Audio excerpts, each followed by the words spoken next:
ಬನ್ನಿ ಸ್ನೇಹಿತರೆ, ನಮ್ಮ ನಮಸ್ತೆ ಹಿಂದೂಸ್ತಾನ್ ಹಿಂದಿನ ಎಪಿಸೋಡ್ಗೆ ಎಲ್ಲರಿಗೂ ಸ್ವಾಗತ ಸುಸ್ವಾಗತ. ನೋಡಿ, ಹಿಂದಿನ ವಿಷಯ ಏನು ಅಂತಂದರೆ, ನಾವು ಎಷ್ಟು ಹುಷಾರಾಗಿದ್ರು ಸಾಲದು. ಈಗ ಒಂದು ಮನೆಗಳಿರುತ್ತೆ, ಎಲ್ಲ 5-6 ಮನೆ ನಮ್ಮ ಆ ಕಡೆ ಬೆಂಕಿ ಎತ್ಬಿಡುತ್ತೆ. ಬೆಂಕಿ ಎತ್ಬಿಟ್ರೆ ನಾವು ನಿದ್ದೆ ಮಾಡೋಕ್ಕಾಗಲ್ಲ ನೆಮ್ಮದಿಯಿಂದ. ಅದು ಹತ್ತ ನಮ್ಮ ಮನೆಗೂ ಬರ್ಬೋದು, ನಮಗೂ ಅದ್ರ ಬಿಸಿ ತಟ್ಬೋದು, ಏನೇನೋ ಆಗ್ಬೋದು, ಅನಾಹುತ ಆಗ್ಬೋದು. ಆ ದೃಷ್ಟಿಯಿಂದ ಇವತ್ತಿನ ಎಪಿಸೋಡು ಬಹಳ ಇಂಪಾರ್ಟೆಂಟು. ಏನು ಅಂತಂದರೆ ನೋಡಿ, ಯುದ್ಧ ಆಗ್ತಾಯಿದೆ. ಯುದ್ಧ ಅಂತಂದರೆ ಇಸ್ರೇಲ್ ಮತ್ತು ಪ್ಯಾಲೆಸ್ಟೈನ್ ನಡುವೆ. ಈ ಪ್ಯಾಲೆಸ್ಟೈನ್ ಅನ್ನೋದು ನೋಡಿ, ಲೆಬನಾನಿನ ರಾಜಧಾನಿ ಬೈರೂತ್. ಲೆಬನಾನು ಇಸ್ರೇಲ್ ಗಡಿ ಗಂಟ್ಕೊಂಡಂಗಿದೆ. ಆ ಲೆಬನಾನಲ್ಲಿ ರೂಲ್ ಮಾಡ್ತಿರೋರು ನಮ್ಮಲ್ಲಿ ಹೇಗೆ ಕಾಂಗ್ರೆಸ್ ಪಕ್ಷ, BJP ಪಕ್ಷ, ಜನತಾದಳ ಅಂತಿದೆ, ಹಾಗೆ ಹೆಜ್ಬುಲ್ಲಾ ಅಂತ ಅಂದ್ಬಿಡು. ಈ ಹೆಜ್ಬುಲ್ಲಾದ್ದು ಅವರು ಮೋಸದ ಯುದ್ಧನ ನಡೆಸ್ತಾರೆ. ಆ ಮೋಸದ ಯುದ್ಧ ನಡೆಸೋರು ಏನು ಮಾಡ್ತಾರೆ, ಅವ್ರದ್ದು ಲೀಡರ್ ಬಂದ್ಬಿಟ್ಟು ಅಲ್ಲಿ ಹಸನ್ ನಸ್ರುಲ್ಲಾ ಅಂತ ಅಂದ್ಬಿಟ್ಟು ಅವನು ಕೊಲೆ ಮಾಡಿಬಿಟ್ಟಿದ್ದಾರೆ ಇಸ್ರೇಲ್ನವ್ರು ಯಾಕೆ ಕೊಲೆ ಮಾಡಿದ್ದಾರೆ ಅಂತಂದರೆ, ಇವನು ದುಷ್ಟ, ಇವನು ಅಹಂಕಾರಿ. ಈ ದುಷ್ಟರ ಕೈನಲ್ಲಿ ದುಡ್ಡು ಸಿಕ್ಬಿಟ್ಟು, ಯುದ್ಧದ ಸಾಮಗ್ರಿ ಸಿಕ್ಬಿಟ್ರೆ ರಾಕ್ಷಸರಿದ್ದಂಗೆ ಏನು ನಾಶ ಮಾಡೋದಕ್ಕೆ ಹಿಂದೆ ನೋಡೋದಿಲ್ಲ. ಮತ್ತು ಅಕ್ಟೋಬರ್ 7ನೇ ತಾರೀಕು ಇಸ್ರೇಲ್ನಲ್ಲಿ ಪಾರ್ಟಿ ಮಾಡ್ತಿದ್ದವ್ರ ಮೇಲೆ ಗುಂಡಿನ ಮಳೆ ಕರೆದ್ಬಿಟ್ಟು ಮೋಟ್ರ್ ಬೈಕಲ್ಲಿ ಓಡೋಗ್ತಾರಂತೆ. ಅದು ಕಿಡಿ ಹತ್ತಿದ್ದು, ಯುದ್ಧದ ಕಿಡಿ. ಅದೇನಾಗಿದೆ, ಇಲ್ಲಿವರೆಗೂ ಬಂದಿದೆ. ಈ ಹಸ್ರತ್ ನಸ್ರುಲ್ಲಾ ಅನ್ನೋನು ಹಸನ್ ನಸ್ರುಲ್ಲಾ ಅಂತ ಅಂದ್ಬಿಟ್ಟು ಆತ ಹೆಜ್ಬುಲ್ಲಾ ಲೀಡರ್ ಈ ಗ್ರೂಪ್ಗೆ ಮುಖ್ಯಸ್ಥ, ಮಿಲಿಟೆಂಟು, ಟೆರ್ರಿಸ್ಟು. ಅವನ್ನ ಕೊಲೆ ಮಾಡಿದ್ದಾರೆ. ಅದು ಹ್ಯುಮ್ಯಾನಿಟಿಗೆ ಒಳ್ಳೆಯದು, ನಾಗರಿಕತೆಗೆ ಒಳ್ಳೆಯದು, ಸಮಾಜದಲ್ಲಿ ಏನು ಒಂದು ಸಿಸ್ಟಮ್ ಇರಬೇಕು ಅಂತ ಬಯಸ್ತಾರೆ, ಅವ್ರಿಗೆಲ್ಲ ಒಳ್ಳೆಯದು. ಇದೇನಾಗಿದೆ ಈಗ ನೋಡಿ, ಆ ಶಿಯಾ ಮುಸ್ಲಿಮ್ ಅಂತವನು. ಶಿಯಾ ಮುಸ್ಲಿಮ್ ಅಂತಂದ್ಬಿಟ್ರೆ ಪ್ರಪಂಚದಲ್ಲಿ ಮುಸಲ್ಮಾನರಲ್ಲಿ 2 ಗುಂಪಿದೆ. ಒಂದು ಸೌದಿ ಅರೇಬಿಯಾದವರು ಬೆಂಬಲಿಸ್ತಕ್ಕಂಥ ಮುಸಲ್ಮಾನರು, ಅಲ್ಲಿರ್ತಕ್ಕಂಥ ಮುಸಲ್ಮಾನರು, ಅಲ್ಲಿ ಜೀವನ ಪದ್ಧತಿನ ಅನಿಸ್ತಾ ಇರ್ತಕ್ಕಂಥ ಮುಸಲ್ಮಾನರು. ಇವರು ಒರಿಜಿನಲ್ ಮುಸಲ್ಮಾನರು ಅಂತ ಹೇಳ್ತಾರೆ. ಯಾಕೆ ಒರಿಜಿನಲ್ ಮುಸಲ್ಮಾನರು ಅಂತ ಹೇಳ್ಕೊತಾರೆ ಅಂತಂದರೆ, ಮಕ್ಕಾ ಮತ್ತು ಮದೀನಾ ಬಗ್ಗೆ ಮಾತಾಡಲೇಬೇಕು. ಮಕ್ಕಾ ನೋಡಿ, ಮೊಹಮ್ಮದ್ ಪೈಗಂಬರ್ ಹುಟ್ಟಿದ ಜಾಗ. ಮದೀನಾ ಮೊಹಮ್ಮದ್ ಪೈಗಂಬರ್ ಸತ್ತು ಜಾಗ. ಅವೆರಡೂ ಇರೋ ಸೌದಿ ಅರೇಬಿಯಾದಲ್ಲಿ. ಹಾಗಾಗಿ ಸೌದಿ ಅರೇಬಿಯಾದವ್ರು ಏನು ಮಾಡ್ತಾರೆ, ನಾವೇ ಅತ್ಯಂತ ಶ್ರೇಷ್ಠ ಮುಸಲ್ಮಾನರು ಅಂತಾರೆ. ಇದೇನಾಗಿದೆ, ಕ್ರಿಸ್ತ ಹುಟ್ಟಿ ಸ್ವಲ್ಪ ದಿನಗಳ ನಂತರ ಇಸ್ಲಾಮಿಕ್ ಜಾಸ್ತಿ ಪ್ರಸರಿಸ್ತಾ ಹೋಯಿತು.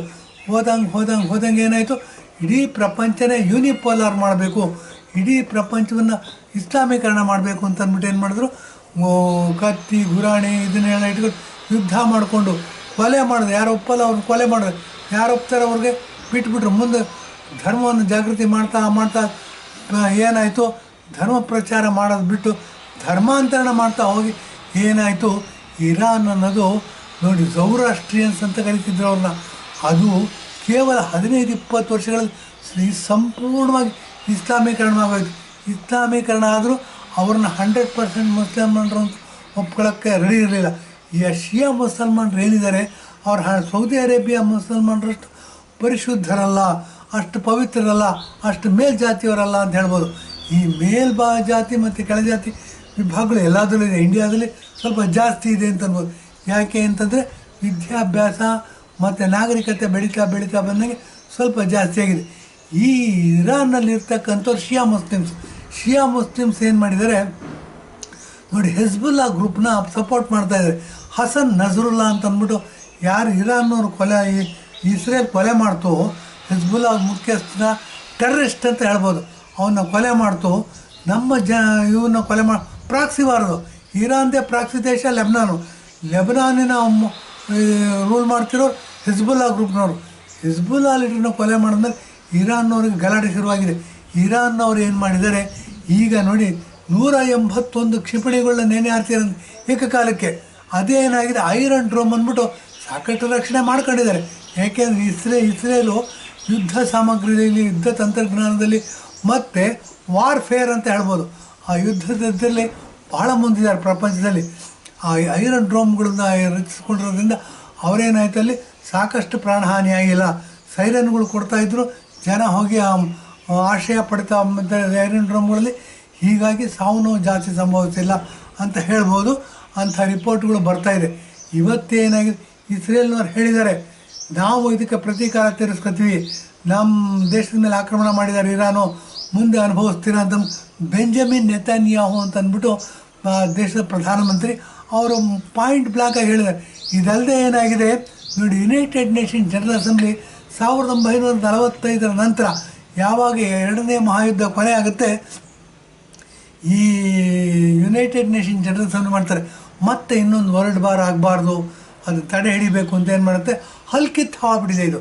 ಯುನೈಟೆಡ್ ನೇಷನ್ ಜನರಲ್ ಅಸೆಂಬ್ಲಿನವ್ರು ಏನು ಮಾಡಿದ್ದಾರೆ, ಲೆಬನಾನ್ಗೆ ಬರ್ತೀವಿ, ಇಸ್ರೇಲಿಗೆ ಬರ್ತೀವಿ ಅಂತ ಹೇಳಿದ್ದಾರೆ. ಅಂಟೋನಿಯೋ ಗುಟ್ರೋಸ್ ಅಂತ ಅಂದ್ಬಿಟ್ಟು ಅದರ ಸೆಕ್ರೆಟರಿ ಜನರಲ್ಲು. ಈ ಇಸ್ರೇಲ್ನವ್ರು ಏನು ಮಾಡಿದ್ದಾರೆ, ಬೆಂಜಮಿನ್ ನೆತನ್ಯಾಹು ಬಾರ್ ಮಾಡಿದ್ದಾರೆ, ನೀವು ಬರೋಂಗಿಲ್ಲ ನಮ್ಮ ದೇಶಕ್ಕೆ ಅಂತ. ಇಷ್ಟು ಗಟ್ಸು, ಇಷ್ಟು ಸಣ್ಣ ದೇಶ, ಇಷ್ಟು ಗಟ್ಸ್ನ ನಮ್ಮ ದೇಶ 1980ರ ದಶಕದಲ್ಲಿ ಕಾಂಗ್ರೆಸ್ ಅಧಿಕಾರದಲ್ಲಿದ್ದಾಗ ತೊಗೊಂಡಿದ್ರೆ ಹಿಂದೂಗಳ ಮಾರಣ ಹೋಮ ಕಾಶ್ಮೀರದಲ್ಲಿ ಆಗ್ತಿರಲಿಲ್ಲ. ಗಮನದಲ್ಲಿಟ್ಕೋಬೇಕಾದ ಅಂಶ. ಮತ್ತು ಯಾವುದೇ ಹಿಂದೂಗಳು ಕಾಶ್ಮೀರದಿಂದ ಜಮ್ಮುವಿಂದ ಡೆಲ್ಲಿ ದೇಶದ ಬೇರೆ ಬೇರೆ ಭಾಗಗಳಿಗೆ ಓಡಿ ಬರ್ತಕ್ಕಂಥ ಅವಕಾಶ ಇರಲಿಲ್ಲ. ನಮ್ಮ ಹೆಣ್ಮಕ್ಳುಗಳನ್ನ ರೇಪ್ ಮಾಡಿದ್ರು, ನಮ್ಮ ಆಸ್ತಿಗಳನ್ನ ಧ್ವಂಸ ಮಾಡಿದ್ರು, ನಮ್ಮ ದುಡ್ಡನ್ನ ಕೊಳ್ಳೆ ಹೊಡೆದ್ರು. ಇಷ್ಟೆಲ್ಲ ಹೊಡೆದಾಗ ಕಾಂಗ್ರೆಸ್ ಅಧಿಕಾರದಲ್ಲಿತ್ತು. ಕಾಂಗ್ರೆಸ್ ಅಧಿಕಾರದಲ್ಲಿದ್ದರೆ ಸೆಕ್ಯುಲರ್ ಅಂದ್ಬಿಟ್ಟು ಅದ್ಯಾರೋ ಅಂಬೇಡ್ಕರ್ ಬರೆದ್ರಂತೆ. ಈ ನಮಗೆ ನೋಡಿ, ನಮ್ಮ ನಂಬಿಕೆ ವಿಶ್ವಾಸವನ್ನು ಗಟ್ಟಿ ಮಾಡೋದು ಮತ್ತು ಅದನ್ನು ವೀಕ್ ಮಾಡೋದು ಈ ಕೆಲವು ಶಬ್ದಗಳಿವೆ. ಈ ಸೆಕ್ಯುಲರ್ ಅನ್ನೋ ಶಬ್ದ ಏನಾಯಿತು, ಹಿಂದೂ ಧರ್ಮವನ್ನು, ನಮ್ಮ ಪೇಟ್ರಿಯಟಿಸಮ್, ನಮ್ಮ ದೇಶಭಕ್ತಿ ಎಲ್ಲಿ ಬೆರೀಬೇಕಿತ್ತು ಅದನ್ನೇ ಕಡಿಮೆ ಮಾಡ್ತು. ಈ ಸೆಕ್ಯುಲರ್ ಅನ್ನೋ ವರ್ಡ್ ಕಡಿಮೆ ಆಯಿತು. ಮತ್ತು ನಮ್ಮ ದೇಶದಲ್ಲಿ ರಾಜಕಾರಣಿಗಳು ಒಂದು ಮಾತಾಡ್ತಾರೆ, ನಂಬಿಕೆ ವಿಶ್ವಾಸಕ್ಕಿಂತ ಧರ್ಮ ದೊಡ್ಡದು, ಇವೆಲ್ಲವಕ್ಕಿಂತ ಕಾನ್ಸ್ಟಿಟ್ಯೂಷನ್ ದೊಡ್ಡದು ಅಂತ ಹೇಳ್ತಾರೆ. ಯಾರು ಹೇಳ್ತಾರೆ ಗೊತ್ತಾ? ಭ್ರಷ್ಟ ರಾಜಕಾರಣಿಗಳು ಹೇಳ್ತಾರೆ.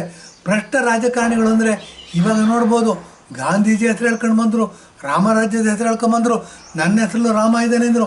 ಮುಂದಿನ ಜನ್ಮದಲ್ಲಿ ಏನಾದ್ರು ಜನ್ಮ ಅಂತಿದ್ರೆ, ಪುನರ್ಜನ್ಮ ಅಂತಿದ್ರೆ ಸಾಬ್ರಾಗಿ ಹುಟ್ಟಬೇಕು ಅಂದರು. ಅಂಥವ್ರು ಮುಖ್ಯಮಂತ್ರಿ ಆಗಿದ್ದಾರೆ.